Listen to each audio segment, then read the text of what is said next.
reservoir తో ఒక single reservoir తో we are converting into work. Impossible cycle. What is possible cycle? Hot reservoir, we have to have two reservoirs. Hot reservoir, cold reservoir. Some heat has to be converted into work. This is possible. Some heat has to be rejected to the cold reservoir environment. Source to sink amma. This is the source. Hot reservoir is the source. Cold reservoir is the sink. Okay. Hot reservoir is the engine. ఇంజిన్లో నువ్వు బంద్ చేసే fuel ఇది hot reservoir. Hot reservoir ఎలా develop అవుతుందమ్మా? High temperature ఎప్పుడు వస్తాయి? Once burned the fuel inside the cylinder. లోపల సిలిండర్ ఫ్యూయల్ బంద్ చేస్తే the temperature will be very high. 700-800 degrees reach అవుతాయి temperature. That is called hot reservoir. ఆ హాట్ రిజర్వాయర్ని హీట్ తీసుకొని what the engine is doing, it is converting into mechanical work. Some heat is we are rejecting to the environment. ఎలా? Silencer ద్వారా heat బయట పంపించేస్తున్నాం. Are engine పక్క నుంచి fins ద్వారా heat బయట పంపించేస్తున్నాం. అందుకే ఇంజిన్ చాలా హాట్గా ఉంటుంది. చూసారా? Engine why it is very hot means because it rejecting the heat to the surrounding. Why means we cannot produce 100% engine which converts total heat into work. 100% heat వర్క్గా convert చేయడం impossible అనే sir. So what is possible means some heat has to be rejected. ఎలా reject చేయాలంటే ఒక సైలెన్సర్తో ఇది పెట్టి కొంచెం హీట్ బయట పంపిల్లా. ఆర్ ఇంజిన్ కూల్ చేయాలంటే ఇంజిన్ ఫిన్స్ పెట్టేసి we have to cool the engine. We have to reject the heat to the surrounding. The same heat we are rejecting here to the cold reservoir. What is the cold reservoir? Engine temperature is at 700 degrees Celsius. Surrounding temperature is at మీ environment room temperature. And room temperature బయట ఉంటే బయట ఒక summer సీజన్లో 45 degrees, 42 degrees, 40 degrees ఉంటుంది. That is the cold reservoir. Hot reservoir inside the cylinder. Cold reservoir outside the cylinder. Heat is converted into work. Enta work convert chesta ante rotation of the wheel. We are taking that work for transportation. That is the engine amma. How that engine has the engine has been developed means because of the Kelvin-Planck statement. Hot reservoir nunchi we are taking the heat and we are converting to work. And remaining heat we are sending into the cold reservoir.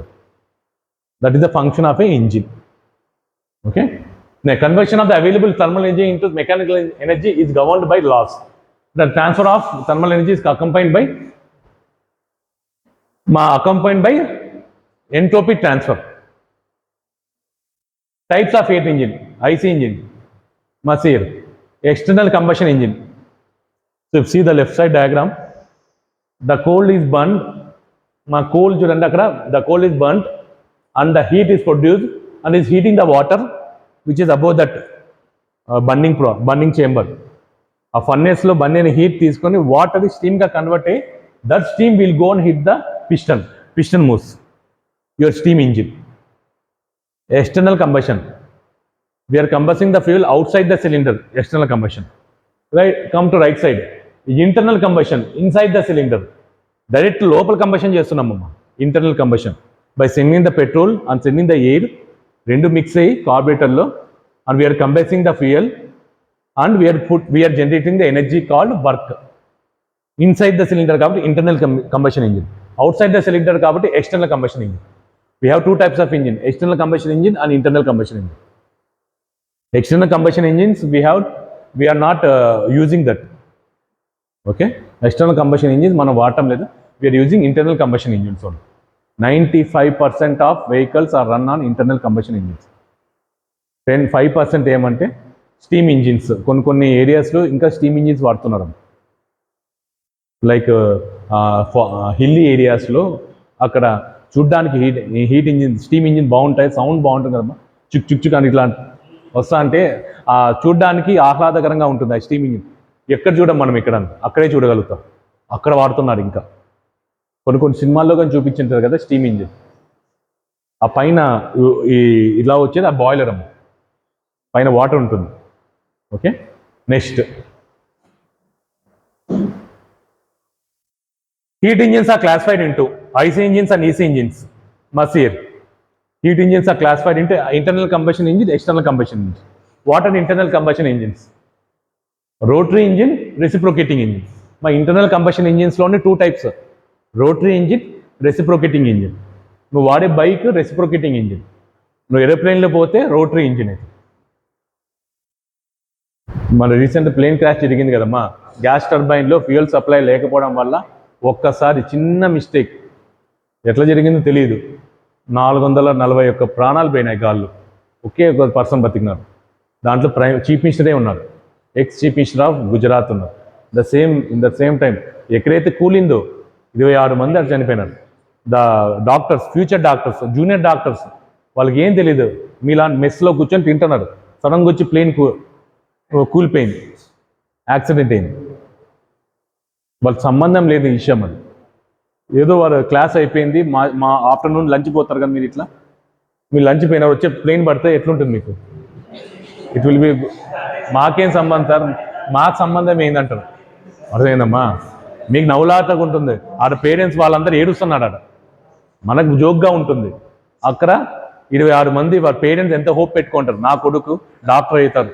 Doctors వాళ్ళంతా కష్టపడి rank తెచ్చుకున్నారు, వాళ్ళంతా 1000 rank 2000 rank లోపల తెచ్చుకొని NEET exam రాస్తే, కష్టపడి రాస్తే ఆ డాక్టర్ సీట్ వస్తే, పాప ఏదో మెస్ కోసం భోజనం కోసం పోతే చనిపోతే వాళ్ళ పేరెంట్స్ 26 మంది పేరెంట్స్ ఎలా ఉంటుంది? నా కొడుకు డాక్టర్ అవుతారని ఎక్స్పెక్టేషన్లో ఉంటారు కదా, 10 మంది చెప్పుకుంటా అంటారు. అదే ఫాదర్ ఇప్పుడు నా కొడుకు చనిపోయినారని చెప్పిన ఎట్లుంటుంది వాళ్ళ ఫాదర్కి? చెప్పుకోలేరు కదా. ఇన్ని రోజులు డాక్టర్ అని చెప్పుకునేవాడు, ఇంకా వితిన్ 3 yearsలో నా డాక్టర్ అయ్యి బయటకు వస్తారు, ఓన్ క్లినిక్ పెట్టుకుంటారు, పెద్ద పెద్ద హాస్పిటల్ పని చేస్తారు నా కొడుకు అనేవాడు. సడన్గా ఇప్పుడు ఏం చెప్తారు వాళ్ళ ఫాదర్? ఎంత వేదన గురి ఉంటారు. ఒక డాక్టర్ చనిపోయినారంటే 26 మంది డాక్టర్స్ ప్లస్ ప్లేన్లో ఉండేవాళ్ళు. They are all the richest fellows. ప్లేన్లో పోతున్నా అంటే మంచి రిచ్ ఫ్యామిలీ నుంచి ఉండేవాళ్ళే. అంతే 70,000 80,000 ఫ్యూయల్ చార్జ్, అది టికెట్స్ పెట్టి రాగలుగుతున్నారు. Plus chief minister of that state, ex chief minister Vijay Rupani, chief minister చనిపోయినా. ఎక్కడ మిస్టేక్ జరిగింది అర్థం కావట్లేదు. పైలట్ మిస్టేక్సా, బోయింగ్ మిస్టేకా? చిన్న మిస్టేక్, ఇంజనీర్స్ మిస్టేకా? అక్కడ మెయింటెనెన్స్ చేసే ఇంజనీర్స్ మిస్టేకా? ఆ బోయింగ్ తయారు చేసిన వాడు డిజైనర్ మిస్టేకా? ఎవడో చేసిన తప్పికి ఎవడో అనుభవించాల్సి వచ్చింది. ఆ ప్లేన్ అట్లే హ్యాపీగా ఎగిరింతే ఇప్పుడు వాళ్ళు ల్యాండ్ అయ్యే వాళ్ళు హ్యాపీగా ఫ్యామిలీతో ఉండేవాళ్ళు, బాధే ఉండేది కదా. ఈ డాక్టర్స్ బతికేవాళ్ళు, పైలట్ హ్యాపీగా ఉండేవాడు. ఆ యంగ్ పైలట్ ఇంకా అతనికి ఇంకా లైఫ్ ఉంది, 20-30 years ఆఫ్ లైఫ్ బతికేవాడు. ఒక్కసారి జీరో అయిపోయింది ఫ్యామిలీ. స్మాల్ మిస్టేక్ ఎంతమంది సింపుల్గా అనుకోవచ్చు, ఏముంది సార్ సబ్జెక్ట్ ఏముంది అని. ఇదే నెగ్లిజెన్స్ రేపు పొద్దున్నే మీరు కంపెనీస్లో చూపించారనుకో, ఆ small negligence in that work కొంతమంది లైఫ్కే, ప్రాణాలకి అపాయం ఉంటుంది. నేను కియా కంపెనీలో వర్క్ చేస్తున్నాను, ఏముందిలే బోల్ట్ ఏమి ఇట్లా ఫిజ్ అయిపోతుందిలే అనుకున్నాం అనుకో, అది జస్ట్ బోల్ట్ లూజ్ అయిపోయి ఇంజిన్ సడన్గా ఫెయిల్ అయింది అనుకో, వాటిపై క్రాష్ అవుతారు. ఎవరికి నష్టం? నీకు కాదు, డిజైనర్ కాదు నష్టం. ఎవరు పాపం అది డ్రైవ్ చేసేవాళ్ళు 18 లక్షల కారు పెట్టి పోయి యాక్సిడెంట్ అయితే బికాస్ ఆఫ్ ఇంజిన్ ఫెయిల్యూర్ వల్ల యాక్సిడెంట్ కావడం వల్ల అతను చనిపోయినారు. అతను కోర్టులో వదులుతారా? కోర్టులో కేసు వేస్తారు కియా కంపెనీ పైన. ఈ కియా కంపెనీ వాటి వల్ల నా లైఫ్ పోయింది, నా ఫ్యామిలీ పోగొట్టుకున్నాను, నా చిన్న పిల్లలు పోగొట్టుకున్నాం, ఈ కియా కంపెనీ ప్రోడక్ట్ నీటికి తయారు చేయలేదు. ఇన్వెస్టిగేషన్ చేసిన తర్వాత ఆ చిన్న బోల్ట్ ప్రాబ్లం ఉన్నది, నువ్వే ఫిట్ చేసి నెగ్లిజెన్స్గా ఫిట్ చేసింటావు, నువ్వు సైలెంట్గా ఉంటావు, నా మీదకి ఏడొస్తుంది, నన్ను జైల్లో వేస్తారని. ఎందుకంటే నీకేం కాలేదు కాబట్టి. అదే మీ డాడీకి ఏంటే ముందరకు వచ్చేసి కోర్టులో పోరాడతా, నేను ఎవడో వాడు దొరికేదాకా నువ్వు వదిలిపెట్టానంటావు. అది నీకు జరుగుతాయి, అది పక్కన జరుగుతా అంటే సైలెంట్ కూర్చుంటావు, ఏముంది లేదు నా లైఫ్ బాగుండాలి కదమ్మా. అదే నెగ్లిజెన్స్ నువ్వు తెలుసుకొని ఇలా నెగ్లిజెన్స్గా నేను ఉండకూడదు, నా వల్ల ఒకరికి ఇబ్బంది కలగకూడదని యాజ్ ఎ ఇంజనీర్ వాషన్గా ఉండింటే అది సక్సెస్ అయ్యేది. ఆ కార్ బాగుండేది, వాడు 14 ఏళ్ళ తర్వాత ఆ కార్ డిస్పోజ్ చేసేదాకా వాడి లైఫ్ సేఫ్గా ఉండేది. దానికోసమే ఇక్కడ కార్ కొనేది. దానివల్ల కంపెనీ రెప్యుటేషన్ పోయింది. ఈ కార్ కొనడం వల్ల ఇంతమంది పోయిన కియా కంపెనీ వాడు ఒక్క కార్ వల్ల మొత్తం కంపెనీ రెప్యుటేషనే పోతుంది. బోయింగ్ కంపెనీస్కి ఎంత లాస్ అయింది తెలుసమ్మా? 10,000 crores లాస్ వచ్చేసి ఒక్కసారి. ఆ బోయింగ్ 737 పడిపోవడం వల్ల ఆర్డర్స్ అన్ని ఎయిర్ బస్కి వెళ్ళిపోయినాయి. ఓన్లీ 2 companies ఉన్నాయి ఆల్ ఓవర్ ది వరల్డ్లో which they manufacture aircraft. One is Boeing, one is Airbus is France, Boeing is America. ఈ ఒక్క ప్లేన్ పడిపోవడం వల్ల బోయింగ్కి ఒక్కసారి వితిన్ 1 dayలో మొత్తం నష్టం వచ్చేసింది. మొత్తం ఆర్డర్స్ అన్ని ఏవైతే ఆర్డర్స్ పెట్టారో అందరూ ఎయిర్ బస్కి వెళ్ళిపోయినారు. బోయింగ్ కంపెనీ వాడు దే ఆర్ ఫ్రాడ్ ప్రోడక్ట్స్ వదులుతున్నాడు, దానివల్ల నష్టం జరుగుతుందని ఎయిర్లైన్స్ కంపెనీస్ ఏవైతే ఆర్డర్ పెట్టాయో అన్నీ క్యాన్సిల్ చేసేసాయి. నాకు వద్దు Boeing company, I will go for air bus అని. కంపెనీకి నష్టం, పని చేసేవాళ్ళు ఉద్యోగాలు పోతాయి కదమ్మా. ఆ ఆర్డర్స్ వచ్చాక 10,000 crores వచ్చినాయని కొంతమంది ఎంప్లాయీస్ రిక్రూట్ చేసుకుంటారు. వాళ్ళందరూ జాబ్లెస్గా ఉండిపోతారు ఇప్పుడు, ఎందుకంటే ఆర్డర్స్ పోయినాయి sir, we can't do anything. Mail వచ్చేసింది నెక్స్ట్ డే. యాజ్ ఒక యాక్సిడెంట్ జరగడం వల్ల గ్లోబల్ న్యూస్ అయిపోయింది, బోయింగ్ కంపెనీస్కి ఆర్డర్స్ క్యాన్సిల్ అయినాయి. సో మనకు 10,000 crores లాస్ వచ్చింది కాబట్టి we can't pay you salary. So వేరే కంపెనీ చూసుకున్నాను. అక్కడ పని చేసేవానికి లాస్ట్ టైం 1,000 members 200 members బయట పంపించేసింటారు వాళ్ళు, మాకు తెలియకుండా. మెయిల్ వచ్చేసి ఉంటుందమ్మ, బయట చెప్పరు వాళ్ళు. నైట్ మెయిల్ పెట్టేస్తారు, sir from this month please we are not able to say you because of our salary constraints, amount లేదు మా దగ్గర, ప్లీజ్ యూ కెన్ గో. దానివల్ల ఎంత ఎఫెక్ట్ అవుతుందమ్మా. ఒక చిన్న మిస్టేక్, డిజైనర్ చేసిన మిస్టేక్, ఒక లైఫ్ పోయింది, అదైతే ఒక జాబ్ పోయింది. అన్నీ ఇంటర్ రిలేటెడ్ అమ్మా. If you are not making the product క్వాలిటీగా లేకపోతే ప్రోడక్ట్ వాడేవాడు చెప్పిపోతారు, తర్వాత అమ్మేవాడు నష్టమవుతుంది, అమ్మేవాడి కంపెనీలో పనిచేసేవానికి నష్టమే, వాళ్ళ ఫ్యామిలీకి నష్టం, ఇంతమంది నష్టపోతున్నారు ఒక one small defective product from A company. కాబట్టి చిన్నదన్నా ఏముంది లేదు సార్, చిన్నదే కదా అమ్మేవాడు ఫస్ట్ నష్టపోయేవాడు, దానివల్ల ఎంత నష్టపోతుంది. Okay, so be serious, support anything. నాకేం సంబంధం లేదు, ఇది చిన్నదే కదా అనుకున్నట్టు ఆ చిన్నదే పెద్దది కావచ్చు. Okay, so rotary open cycle gas turbine we are using in aeroplanes, gas turbines we are using in aeroplanes for ending of the planes. Vankel engine ప్రాక్టికల్గా యూజ్ చేయటం లేదండి, ప్రాక్టికల్గా ఎక్కువ వాడటం లేదు ఇది. Only gas turbines we are using for aeroplanes. Next reciprocating ఇంజిన్స్లో we are having gasoline engines, we are having diesel engines. Reciprocating ఇంజిన్స్లో gasoline engine and diesel engines. Next IC ఇంజిన్స్లో let us go with the IC engine, external combustion engines, reciprocating engines, rotary engines. What is reciprocating engine? Steam engine, Stirling engine. Okay, రెసిప్రోకేటింగ్లో steam engine ఉంది, external combustion ఉంది, steam engine and Stirling engine. రోటరీలో steam turbine, close cycle gas turbine, this comes under external combustion engine. So ఇవన్నీ వాడటం లేదమ్మా, only we are using left side. 95% engines are made by internal combustion ఉంది. 95% engine 96, 97 అని చెప్పచ్చు. మిగతా 2 or 3% ఇంకా external combustion ఇంజిన్స్తో run అవుతున్నాయి. Okay, this is the classifications of heat engine. రాశారా? ఏం పర్వాలేదు, రాయకపోయినా పర్వాలేదులే అనుకుంటే ఎవరికి నష్టము? మీ పైన ఆశలు పెట్టుకున్న మీ పేరెంట్స్ నష్టం, అంతే కదా. మా వాడు ఇది బీటెక్ చదివి మెకానికల్ చదివి మమ్మల్ని ఉద్ధరిస్తారు, క్లాస్లో ఇంత 50,000 ఫీజు కడుతున్నాం, క్లాస్లో కూర్చొని ఈరోజు ఏదో సాధిస్తారని వెళ్ళాడు, కాలేజ్ వెళ్ళాడు, మీ ఫాదర్ తెలియదు. మీ ఫాదర్ ఈ కెమెరా మీ ఫాదర్కి ఇచ్చింటే తెలుస్తుంది కదా. రే పనికిమాలోడా ఏం చేస్తున్నారా, కింద చూసిన సెల్ ఫోన్ చూస్తున్నావా, కార్ డాడీ అంటావు. నీ కోసం 50,000 ఫీజు కట్టి ఏదో పనులు చేశారు, కాలేజీకి వెళ్ళాను, కెమెరా లేదు కాబట్టి ఇలా ఉన్నాను. అదే ఇదే కెమెరా యాక్సెస్ మీ ఫాదర్ అందరి ఫాదర్కి ఇచ్చింటే అప్పుడు మూసుకొని ఇట్లా వింటారు. యారికి టీచింగ్ రాత్రి అయితేనే మా డాడీ వచ్చి బెల్ట్తో కొడతారు సార్, తిడతారు సార్. ఆ తిట్లు భరించే కనుక వినడం నెక్స్ట్ ఏదో ఏం సార్ వింటాం, బ్రెయిన్ బంద్ చేయకపోయినా సైలెంట్గా వింటాము, అదేనా.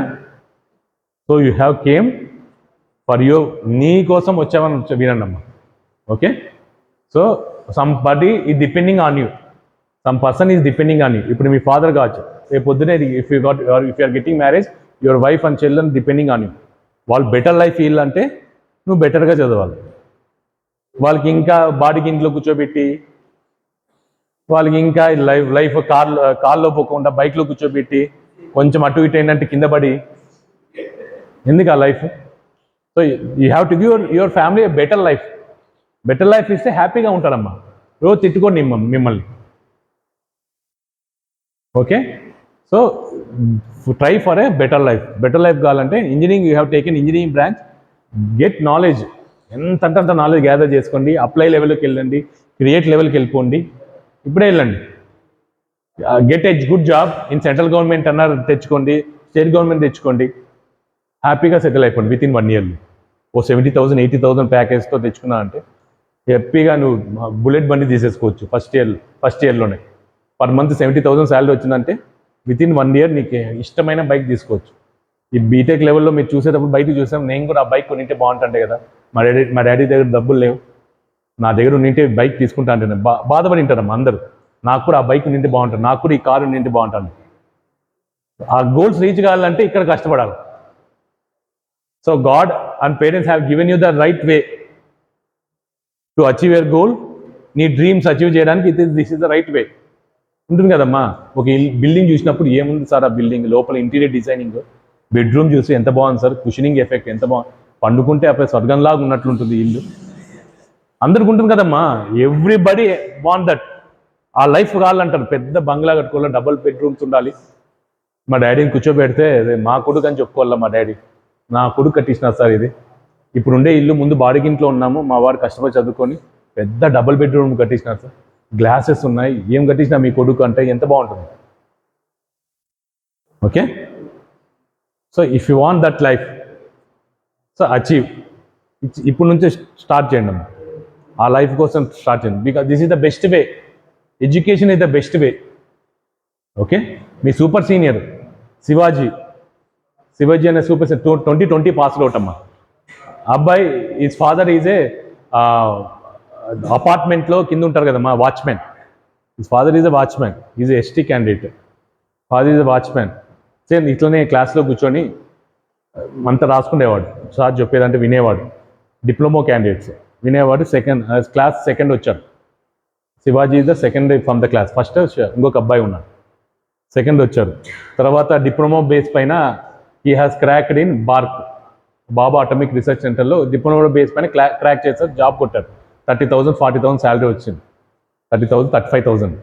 తర్వాత బార్క్లో పనిచేసేటప్పుడు నేను ఇంజనీర్ కదా, ఇంజనీరింగ్ జాబ్స్ నేను చేయాలి, డిప్లొమా జాబ్స్ కాదు, నా హైయెస్ట్ క్వాలిఫికేషన్ ఈజ్ ఇంజనీరింగ్, దానికి తగ్గట్టు నేను ఏం చేయాలి. సో ఈ ఎగ్జామ్ ఉంటుంది, technical officer exam, all over ఇండియాలో రాస్తారు. ఆ ఎగ్జామ్ క్రాక్ చేశానంటే నాకు టెక్నికల్ ఆఫీసర్గా 1 lakh శాలరీతో వస్తుందని.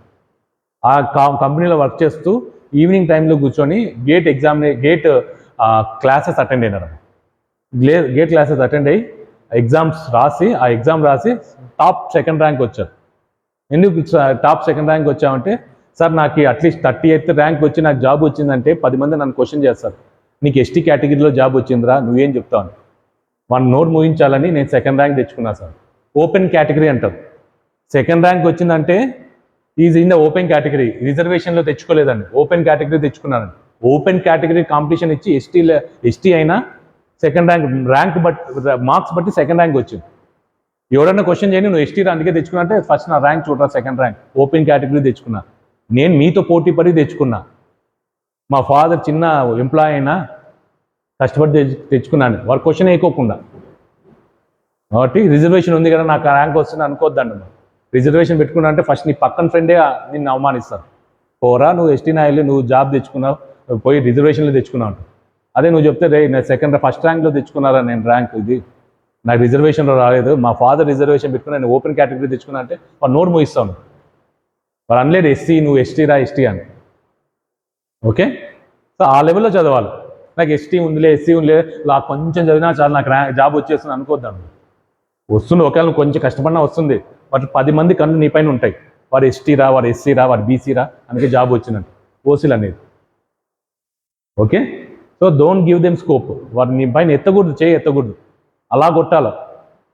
నిన్ను అనే ముందే వాళ్ళు ఆలోచించాలి, వీడిని ఏం అనకూడదురా, వీడు టాపర్. ఓకే, సో రిజర్వేషన్ ఉండేవాళ్ళు చెప్తున్నాము.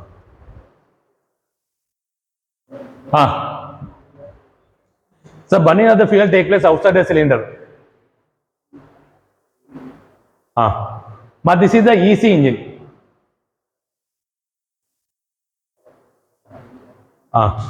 Masier.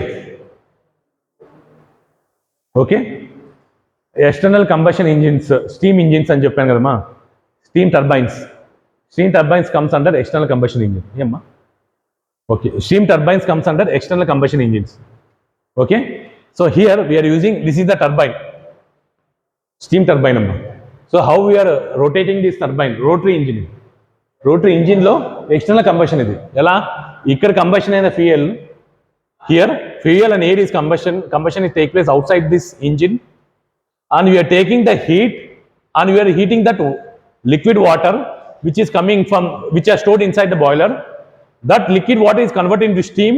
That steam will go and hit the turbine. Because of hitting the turbine, it will rotate. The shaft rotates and it will generate the electricity. Okay, 70% of electricity in India we are producing from steam power plant. 70% of the electricity in India we are producing from steam power plant. ఇలాగే ఉంటాయి మా steam power plant. Steam power ప్లాంట్లో కూడా మీకు jobs ఉన్నాయి. AP Genco అంటారు, Andhra Pradesh generation corporation, state government అది. దాంట్లో కూడా mechanical engineer they take every year mechanical engineer తీసుకుంటారు. జెన్కోలో స్టార్టింగ్ శాలరీ 80,000 90,000. ఓకే, మీరు ఎక్కడ వర్క్ చేయాలంటే ఈ ఇంజిన్ డివిజన్ దగ్గర మీరు వర్క్ చేయాలి. Once you crack that examination, they will be placed in Rayalaseema thermo power plant అని ప్లేస్ చేస్తారు, or Vijayawada thermo power plant అని ప్లేస్. ఎక్కడైతే థర్మో ప్లాంట్స్ ఉన్నాయో అక్కడ ఇంజనీర్స్ ప్లేస్ చేస్తారు. సో ఇన్ను మెయింటైన్ చేస్తూ ఉండాలి. ఏమైనా ప్రాబ్లం, టర్బైన్లో ప్రాబ్లం వచ్చిందంటే mechanical engineer should go and check it. నువ్వు రిపోర్ట్ రాయాలి హైయర్ ఆఫీషియల్స్కి. సో ఈ ఇంజిన్లో ఈ టర్బైన్లో ప్రాబ్లం వచ్చింది, ప్లీజ్ రెక్టిఫై ఇట్. నువ్వు టెక్నీషియన్ వెళ్ళి దాన్ని ఓపెన్ చేసి డిఫెక్ట్ అయిన ప్రోడక్ట్ని BHEL Bharat heavy electrical limited వాళ్ళు పంపిస్తే వాడు సపరేట్ ఇంకో బ్లేడ్, టర్బైన్ కొత్త టర్బైన్ అయినా చేస్తారు, లోపల బ్లేడ్ పోతే బ్లేడ్ రీప్లేస్ చేసి నీకు ఆర్డర్ పెడతారు. ఇదే మెయింటెనెన్స్ వర్క్ జరుగుతూనే ఉంటుందమ్మా. దానికి ఇంజనీర్స్ ఉండాలి మెయింటెనెన్స్గా. సో ఇంజనీర్స్ కరెక్ట్ రాయగలుగుతారు, కరెక్ట్ జడ్జ్ చేయగలుగుతారు ఏం ప్రాబ్లం ఉంది, లోపల ఏం పోయింది పార్ట్, ఏం ఆర్డర్ పెడితే so that I can replace the product. So engineer పని చేయాలి. టెక్నీషియన్ పని ఏం చేస్తా అంటే టెక్నీషియన్ వెళ్ళి ఓపెన్ చేసి పికప్ చేసేది, దాన్ని కట్ చేసేది, దాన్ని చేసి technician diploma holders or ITI వాళ్ళు చేసే పని అది. ఇంజనీర్స్ ఏమంటే you have to analyse it, ఎందుకు అలా వచ్చింది. So you have to produce the report. ఎందుకు ఈ టర్బైన్ ఫెయిల్ అయింది, with the person in charge of that, AE DE ఉంటారు ఇంజనీర్. సో మీరు రిపోర్ట్ రాయాలి, sir so and so water after 1 year కావడం వల్ల ఇది లోపల బ్లేడ్ కరోషన్ అయింది sir and it had failed. Are with in 1 monthలో ఉంది ఫెయిల్ అయింది, ప్లీజ్ గివ్ ద ఎక్స్ప్లెనేషన్ అంటారు చీఫ్ ఇంజనీర్. దానివల్ల ప్రొడక్షన్ స్టాప్ అయింది అన్నప్పుడు you have to explain him, sir we have taken the product from BHEL, ఈ so problem ఉండడం వల్ల ఇలా ప్రాబ్లం వచ్చింది, so let us replace it. So నీ ఎక్స్ప్లెనేషన్ బాగుందంటే, కరెక్ట్గా ఉందంటే he will not scold you. So నీదేం తప్పలేదులే అమ్మా, ఇంజనీర్గా ఉన్నాం, బట్ ఆ ప్రొడక్షన్ చేసేవాళ్ళు తప్పు, what will replace it. So ఆ అనాలిసిస్ మీరు చేయాలి యాజ్ ఇంజనీర్. ఇంజనీర్ చేయాలంటే ఫస్ట్ ఆ లెవెల్లో జాబ్ తెచ్చుకోవాలి. ఆ లెవెల్లో జాబ్ తెచ్చుకోవాలంటే ఇవన్నీ సబ్జెక్ట్స్ అని చదివితే ఆ ఎగ్జామినేషన్ క్రాక్ చేయగలుగుతాం. Every year 2 years once GENCO వారు రిలీజ్ చేస్తారు, స్టేట్ గవర్నమెంట్. సెంట్రల్ గవర్నమెంట్ అంటే NTPC, national thermal power corporation. Central government వెళ్ళిపోలేదు సార్, నేను స్టేట్ గవర్నమెంట్ వద్దు, I want go to central government, I want get 1.5 package అని అంటే you have to go write GATE exam రాస్తే ఎన్టీపీసీలో select అవుతారు, national thermal power corporation. Okay, this is the external combustion engine, steam turbine. This is the steam is coming and hitting the turbine is rotating and we are generating the electricity.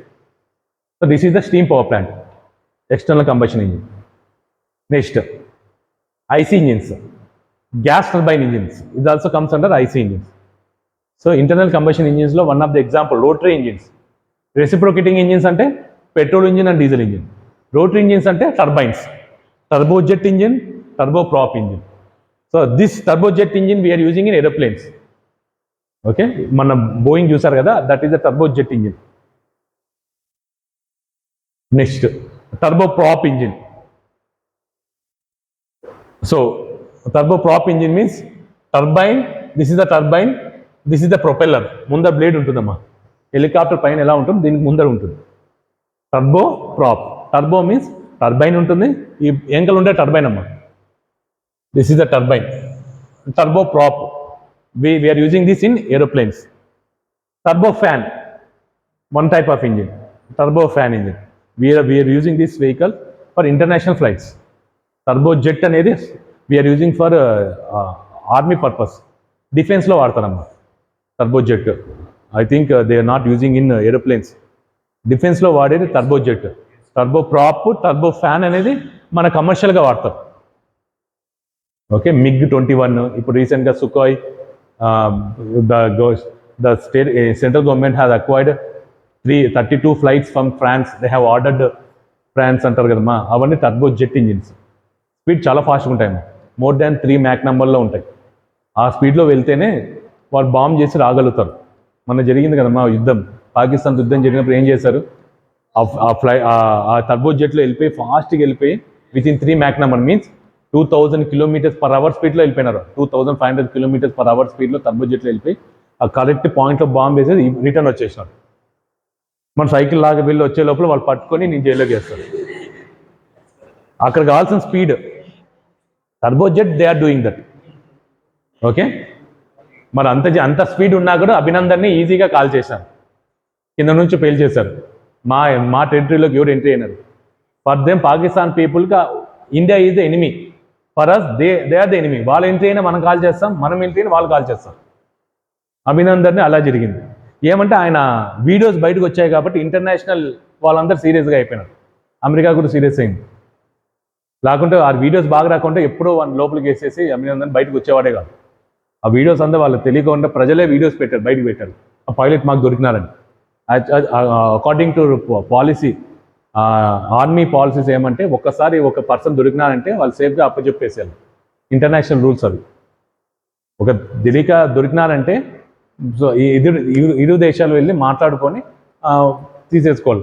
ఇది తెలియక జరిగింది, ఇది by mistake అని చెప్పి తీసేసుకోవాలి. But అది చాలామంది ఈ వీడియోస్ రాకపోవడం వల్ల they are in the Pakistan jail. ఎందుకంటే బయటకు తెలియదు వాళ్ళు ఉన్నట్లు.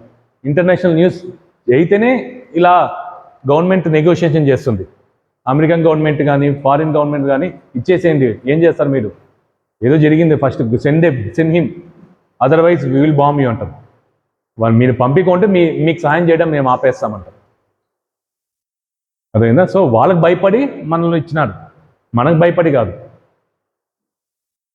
అభినందన్ ఎందుకు ఇచ్చారంటే ఆ ఫారిన్ మీడియా అంటే హైలైట్ చేసింది. ఇలా కొడతాను పాకిస్తాన్లో ఒక ఇండియన్ ఎయిర్ ఫోర్స్ పర్సన్ దొరికారు, ఇతను కొడుతున్నారు చూడండి అన్నప్పుడు they are very serious.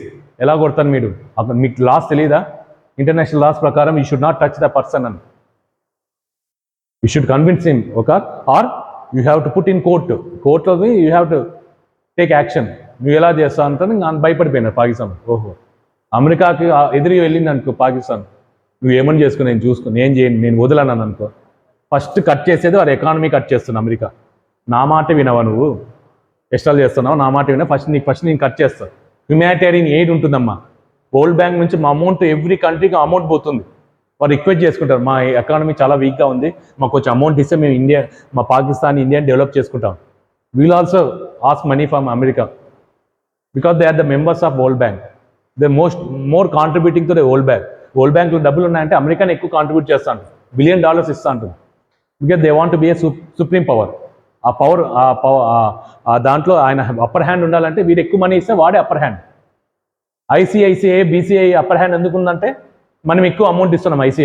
ICC international cricket కౌన్సిల్లో మనోడు ఎప్పుడు ఉంటారు చైర్మన్ కాదు, ఏమంటారు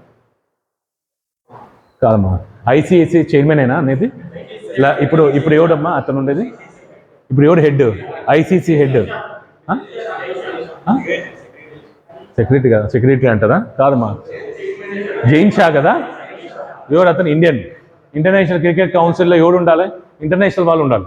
ఎవరు ఆస్ట్రేలియా నుంచి ఉండొచ్చు, ఇంగ్లాండ్ నుంచి ఉండొచ్చు, ఆరు పాకిస్తాన్ నుంచి ఉండొచ్చు. 11 కంట్రీస్ ఏవైతే క్రికెట్ ఆడుతున్నాయో వాళ్ళందరూ ఇంటర్నేషనల్ క్రికెట్ కౌన్సిల్లో ఉంటారు. దానిలో మనోడు ఎందుకున్నారంటే మనం బీసీఐసీఐ ఐసీఐకి ఎక్కువ అమౌంట్ ఇస్తాను కాబట్టి మన హ్యాండ్ ఎప్పుడు అప్పర్ హ్యాండ్ ఉంటుంది. మనోడు కావాలంటే ఎప్పుడు ఎన్నిసార్లు ఎన్నుకోవచ్చు, డబ్బులు ఇచ్చేస్తాం, మేము డబ్బులు ఇస్తున్నాం కాబట్టి మేమే ఉంటాం అంటాం. That in the same way America government is giving more money కాబట్టి వరల్డ్ బ్యాంక్లో వాళ్ళ అప్పర్ హ్యాండ్ ఉంటుంది. అమెరికా చెప్పినట్టు ఎవడన్నా వినాల్సిండేది, లేదంటే కట్ చేస్తారు అమౌంట్, మేము మీకు అంటారు. కాబట్టి ఆ అమెరికా భయపడే ఈ దేశాలన్నీ సైలెంట్గా ఉన్నాయి. Okay, because they are highest economy. నేను అమెరికా పొగట్టం లేదు కానీ they are the highest economy. మన ఇండియన్ కంపేర్ చేసుకుంటే, అదర్ కంట్రీస్ కంపేర్ చేసుకుంటే America is the highest economy. ఇప్పుడు రైట్ నౌ, రేపొద్దున మారచ్చు. ఒకప్పుడు రష్యా ఉండేది, తర్వాత అమెరికా అయింది. యుఎస్ఎస్ఆర్ ఉండేది,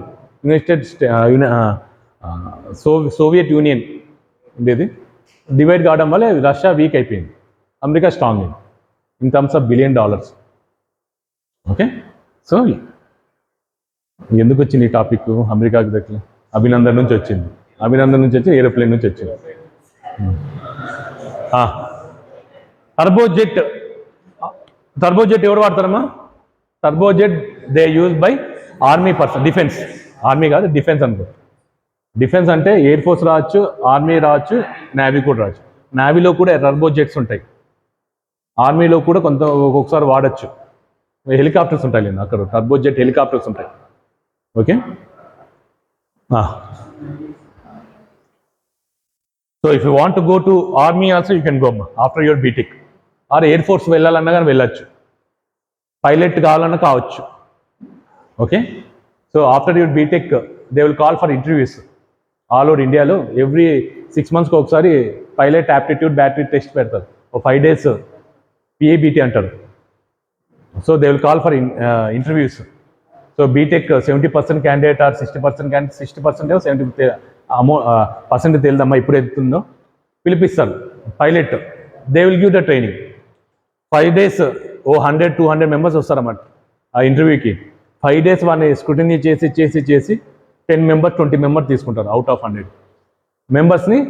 ఓ 100 hours 200 hours ఆఫ్ టర్బోజెట్ పైన ట్రైనింగ్ ఇస్తారు. ఫస్ట్ ట్రైనింగ్ ఫ్లైట్ మీద ట్రైనింగ్ ఇస్తారు, given by the government. Air force training ఇస్తుంది. తర్వాత 1 year ఫ్లయింగ్ అవర్స్ తర్వాత he'll be as a lieutenant ఏదో పొజిషన్ ఇస్తారు ఇన్ ద ఎయిర్ ఫోర్స్.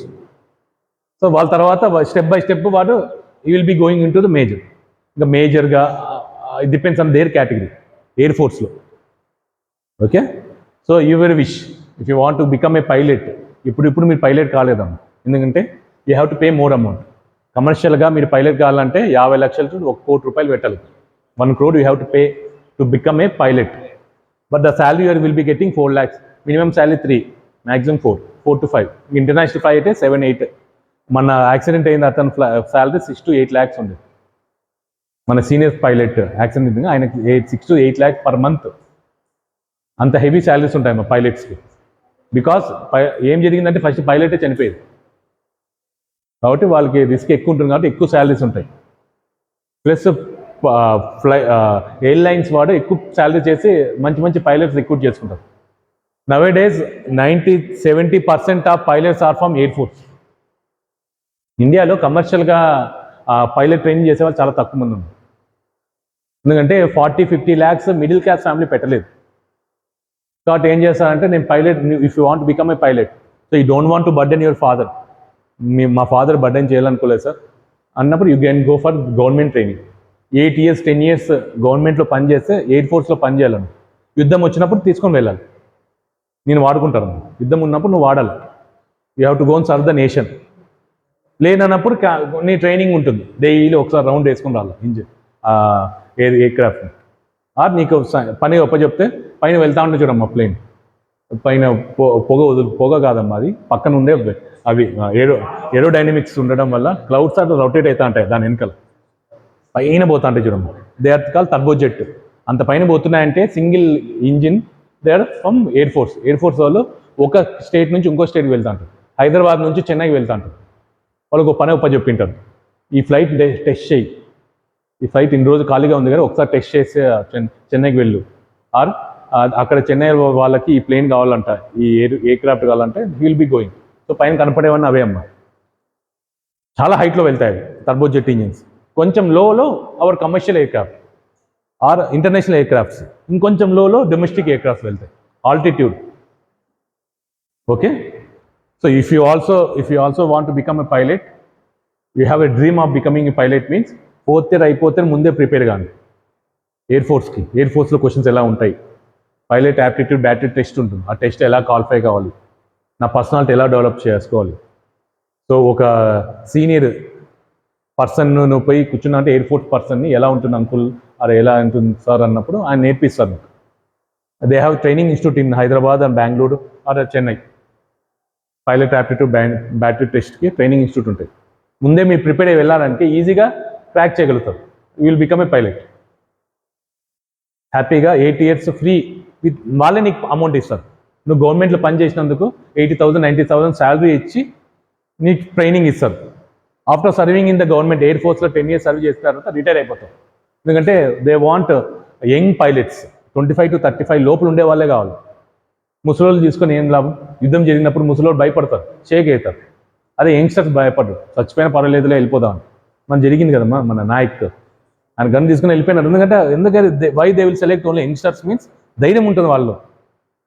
నా దేశం ఫస్ట్, నా దేశం అంటారు. అదే కొంచెం ఏజ్ పర్సన్స్ తీసుకున్నా అంటే దే విల్ నాట్ గో, భయపడతారు. నా ఫ్యామిలీ ఉంది అని ఆలోచిస్తారు. Okay, that is the reason 25 to 35 లోపల రిటైర్ చేసేస్తారు, రిటైర్మెంట్ ఇచ్చేస్తారు. సో మీ లైఫ్ ఉండాలంటే మీకు పెన్షన్ ఉంటుందమ్మా. దోస్ హూ బికమ్ పైలట్ వాడు మినిమం 40,000 50,000 పెన్షన్ ఇస్తారు. అట్ ద సేమ్ టైం బయటికి పోయి, sir I have a pilot licence, valid pilot licence given by the air force, I worked for 10 years air force అని అంటే ఈ ఎయిర్ క్రాఫ్ట్ కంపెనీస్ ఉన్నాయి కదా, ఎయిర్లైన్స్ కంపెనీస్ ఏవేవి, Indigo, Jet Airways, Spice, వీళ్ళందరూ రిక్రూట్ చేసుకుంటారు.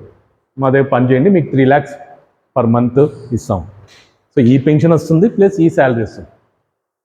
ఏమంటే కొంచెం రిస్క్, ఫ్లైట్ సేఫ్ అని ఉన్నంత కాలం ఓకే. నువ్వు అదే ఫ్లైట్లో ఉన్నావు, అహ్మదాబాద్ ఫ్లైట్లో, నీ లైఫ్ రిస్క్లో ఉన్నట్లే. ఓకే, ఓన్లీ 1% అమ్మా. 100 ఫ్లైట్స్లో ఒకటే ఫ్లైట్లో ఏ ప్రాబ్లం వస్తుంది, అది డెత్ దాకా వెళ్తుంది. మేనేజబుల్ ఏంటంటే నీ టాలెంట్ ఉంది, మేనేజ్ అయ్యి నువ్వు కరెక్ట్ ల్యాండ్ చేయగలుగుతావు. ఆ టైం ఆయన స్కోప్ ఇవ్వలేదు. ఆ ఇంజిన్ సడన్గా స్విచ్ ఆఫ్ అయిపోయింది. ఏవి ఆ ఫ్యూయల్ అనేది సడన్గా కట్ ఆఫ్ అయిపోయింది. ఇంజిన్ ఒక్కసారి జీరో అయిపోయింది, ట్రస్ట్ జీరో అయిపోయింది, అట్లే పడిపోయింది. అది ముందర ఏమైనా ఉండింటే బాగుంటాడు. అటు రన్వే ఉండింటే రన్వేలో ల్యాండ్ అయ్యేవాడు. టైం ఇలే అతను, కొంచెం టైం ఇచ్చింటే ఓపెన్ స్పేస్ తీసుకొని ల్యాండ్ అయ్యేవాడు. ఏదో ఒక సముద్రం దగ్గర ఉంటే సముద్రం పైన ల్యాండ్ చేసేవాడు. ఛాన్స్ ఇలే అతను పైలట్. అంత రిస్క్ఫుల్ జాబ్ కాబట్టి they will be paid more. Pilots are paid more. వాళ్ళకి ఇన్సూరెన్స్ కూడా ఉంటుందమ్మా. ప్రైవేట్ కంపెనీ వాళ్ళు ఇన్సూరెన్స్ చేసుకుంటారు. ఆ కంపెనీ వాడు ఎక్కడైతే వర్క్ చేస్తున్నా ఎయిర్ ఇండియా వాడు, ఆ పైలట్స్ అందరికి ఇన్సూరెన్స్ ఇస్తారు. ఏమైనా జరిగితే నీకు 2 crores will be given to the family అని ఇన్సూరెన్స్ ఒకటి పే చేస్తారు. సో వాళ్ళకి అందరికి డబ్బులు వచ్చింటాయి, బట్ ప్రాణమే లేదు. Family members okay, young pilot చనిపోయినారు, వాళ్ళు ఆయన పెళ్ళి అయిందో లేదు తెలియదు, కానీ పెళ్ళి అయితే వాళ్ళ వైఫ్కి ఇచ్చేసింటారు 2 crores అమౌంట్. ప్లస్ గవర్నమెంట్ కూడా ఇచ్చింటుంది. గవర్నమెంట్ కూడా కంపెన్సేషన్ ఇస్తుంది పైలట్కి 10 lakhs 20 lakhs. మనీ పరంగా నో ప్రాబ్లం పైలట్స్కి, బట్ ఏదైనా రిస్క్ జరిగితే you have to take that's. ఎవడో 100 members ఒకటి జరుగుతుంది అంతే. అందరు ఫ్లైట్లు పడుతున్నాయంటే ఎవరు పోదు. ప్రతిరోజు ఫ్లైట్లు కింద పడిపోతున్నాయంటే ఎవరు పోతారు? ఎవడు ఇంటర్నేషనల్ ఫ్లైట్స్ ఎక్కడు, డొమెస్టిక్ ఫ్లైట్స్ ఎక్కడు. వద్దులేనైనా బతుకుంటే హ్యాపీ, కార్లో పోదాంలే, ట్రైన్లో పోదాంలే, ఇదేంది ఫ్లైట్ ఎక్కినప్పుడల్లా చనిపోతున్నాము. ఓకే, ఈ కథలు చెప్తా అంటే బాగా వింటారు. వానికి ఇంతసేపు నిద్రపోతున్నారు. పైలట్ అంటేనే ఏం లేదు, నిద్ర వస్తుంది. అది ఐసీ ఇంజిన్ అని చెప్పినా అంటే ఇంకా అయిపోయింది, టూగా వస్తా అంటుంది వానికి. అయితే బోయింగ్ ఇట్లా ఫ్లైట్ ఇట్టి అన్నా అంటే ఇక ఆటోమేటిక్గా నిద్రపోతుంది. సార్ ఏదో ఇంట్రెస్టింగ్గా చెప్తున్నాను కదా, ఇంతసేపు నిద్రపోతున్నావు, సడన్గా ఫ్లైట్ అది ఎందుకు క్రాష్ అయింది అని ఇన్వెస్టిగేషన్ అంటే ఏదో కొత్త టాపిక్, ఏదో సార్ ఏదో కథలు చెప్తున్నారు విందామని, నీ ఆటోమేటిక్ నిద్ర వెళ్ళిపోయింది కదా. ఇంక మళ్ళీ ఇప్పుడు ఐసీ ఇంజిన్ స్టార్ట్ చేసి టెక్నికల్గా వెళ్ళాను అనుకో, మళ్ళీ స్టార్ట్ అవుతుంది నిద్ర. ఇదే ఇంపార్టెంట్. మీ కథలన్నీ అవసరం లేదు, మీకు కథలన్నీ పేపర్లు చదివినా కానీ తెలుసుకుంటారు. నేను ఈరోజు ఇది షార్ట్స్ చూస్తాంట కాబట్టి ఏం జరిగిందో ఇన్వెస్టిగేషన్ చదువుతా ఉంటా కాబట్టి నాకు ఐడియా వచ్చింది. మీ చదివినా మీకు వస్తుంది. But important thing is this subject. మీ లైఫ్ నిలబడుతున్నాను. Okay, I have given you that. So after your 4th year you can apply for Air Force and you can become a pilot. Sir, I don't want to become a pilot. నేను engine repair చేసుకుంటుంటా అంటే కూడా they will take. Okay, పైనకి ఎక్కాను sir, నాకు భయం sir, heights అంటే భయం sir, pilot వద్దు సార్ అంటే మెయింటెనెన్స్ ఇంజనీర్గా తీసుకుంటారమ్మా. Air force they take engineers. Every year notification వదులుతాడు. దాంట్లో కూడా చాలా కష్టంగా ఉంటుందమ్మా ట్రైనింగ్. ఆ 5 days మిమ్మల్ని ట్రైనింగ్ చూసి, మీ టాలెంట్ చూసి, మీ పర్సనాలిటీ చూసి, మీ వే ఆఫ్ బిహేవియర్ ఎలా ఉంటుంది, మీ కమ్యూనికేషన్ బాగుందా నీతో, సో నీ ఐసైట్ ఎలా ఉంది అన్నీ చూసిన తర్వాత 5 days తర్వాత సెలెక్ట్ చేసుకుంటే ఇంజనీర్గా. పైలట్కి ఎక్కువ ట్రైనింగ్ ఉంటుంది, బట్ ఇంజనీర్స్కి అంత ఉండదు. టెక్నికల్ కాబట్టి, గ్రౌండ్ స్టాఫ్ కాబట్టి అంత ఎక్కువ ఉండదు. You can become a engineer in air force. After working as engineer in air force you can come out 10 years తర్వాత you can work in commercial aircrafts. Commercial ఎయిర్క్రాఫ్ట్లో ground staff ఉంటారు. But every flight 20 hours 10 hours గాల్లో ఉన్న తర్వాత land అయితేనే దానిపై test చేయాలి. Maintenance engineer అంటారు. వెళ్తానా మెయింటెనెన్స్ టెస్ట్ చేస్తారు, నెక్స్ట్ ఫ్లైట్కి రెడీ చేయాలి. కాబట్టి అక్కడ కూడా జాబ్స్ ఉంటాయి. ఓకే, ఇంకా జాబ్స్ కావాలంటే రానున్న కాలంలో అనంతపూర్లో కూడా ఒక ప్లాంట్ వస్తుంది, ఎయిర్ స్పేస్ హబ్ అంటారు. మన బెంగళూరులో they have asked that air space companies, ఆ కంపెనీస్ అందరు బెంగళూరులో మాకు 1000 acres of land, 1200 acres of land మేము అన్ని కంపెనీస్ అన్ని ఎయిర్క్రాఫ్ట్ మ్యానుఫ్యాక్చరింగ్ ప్లాంట్స్ అన్ని మేము పెడతామంటే ఆ రైతులు ఒప్పుకోలేదు. ఏ ఏరియా అది? ఆ ఎయిర్పోర్ట్ ఉన్న ఏరియా 1000 acres ల్యాండ్ పూలింగ్ చేస్తుంటే వాళ్ళు ఒప్పుకోలేదు. సిద్ధరామయ్య సీఎం వద్దులేని క్యాన్సిల్ చేస్తున్నాం అంటే మన లోకేష్ గారు ఫిక్స్ చేస్తారు, మా దగ్గర రండి, మా దగ్గర చాలా ల్యాండ్ ఉంది, అనంతపూర్లో ఉంది, ఆ చుట్టుపక్కల మన పుట్టపర్తిలో ఉంది, మీకు కావాలంటే 4000 ఎకరాలు ఇస్తాం, మీరు వచ్చి కంపెనీస్ పెట్టుకోండి, మా ఫార్మర్స్ పైన పర్వాలేదు కానీ కంపెనీస్ రావాలి. వాళ్ళు అలా అపోజ్ చేశారు. మంచి ఫర్టైల్ ల్యాండ్ ఇది, మేము ఎట్లా ఇస్తాం ల్యాండ్ ఫర్ దిస్ అని. వాళ్ళు వస్తే ఇండియా అనంతపూర్ దగ్గర రావచ్చు. They are interested, their companies are interested for our proposal, 1 రూపీకి 1 acre ఇస్తామన్నా అంటే హ్యాపీగా వస్తారు. For 100 acres 100 years of age this policy, 100 years దాకా లీజ్ ఉంటుందమ్మా. ఫర్ 1 రూపీ పర్ acre వారు వచ్చి ల్యాండ్ పెట్టుకుంటారు. If it comes it is good for us. అక్కడ కూడా మీరు వర్క్ చేసుకోవచ్చు, డిజైన్ ఇంజనీర్స్గా ఏరోస్పేస్ పార్ట్స్లో మీరు మ్యానుఫ్యాక్చర్ చేసుకోవచ్చు. ఓకే, అవన్నీ జరగాలంటే ఫస్ట్ టాపిక్ రావాలి. ఓకే, ఇవన్నీ బాగా చదివితే అక్కడ సెటిల్ కావచ్చు. మీరు బయటకు వచ్చే లోపల మంచి కంపెనీస్ వచ్చాయనుకో, కియా, నాట్ ఓన్లీ కియా, ఈ 4 years వచ్చినాయనుకో అక్కడ సెటిల్ కావచ్చు అమ్మ. ఇంటర్నేషనల్ కంపెనీస్ వచ్చాయంటే international standard they expect from the students. Okay, ఇదైతే అసెంబ్లీ కాబట్టి అంత అసెంబ్లీ పని మొత్తం రోబోట్ చేస్తున్నాయి కాబట్టి ఎవరన్నా ఓకేలే అని తీసుకుంటారు. మ్యాక్సిమం డిప్లొమా హోల్డర్స్ తీసుకుంటారు, బెటర్ అంటే ఇంజనీర్స్ తీసుకుంటారు, ఎవరు దొరకండి ఇంజనీర్స్ తీసుకుంటారు. బికాజ్ ఆల్ అసెంబుల్ పార్ట్స్ కదా, ఇక్కడ ఏమి అంటే ప్రిసిషన్ ఏం అవసరం లేదు, ఆల్రెడీ డిజైన్ చేసిన పార్ట్స్ అసెంబుల్ చేస్తున్నారు, కార్ అని అసెంబుల్ చేస్తారు కాబట్టి పెద్ద నాలెడ్జ్ ఏం అవసరం లేదు. ఇక్కడ బేసిక్ నాలెడ్జ్ ఉంటే సార్ 30,000 35,000 పే చేస్తారు. 80,000 డిప్లొమా హోల్డర్స్గా. ఇంజనీర్స్కి అయితే 30 మినిమం 30 ఉంటుంది.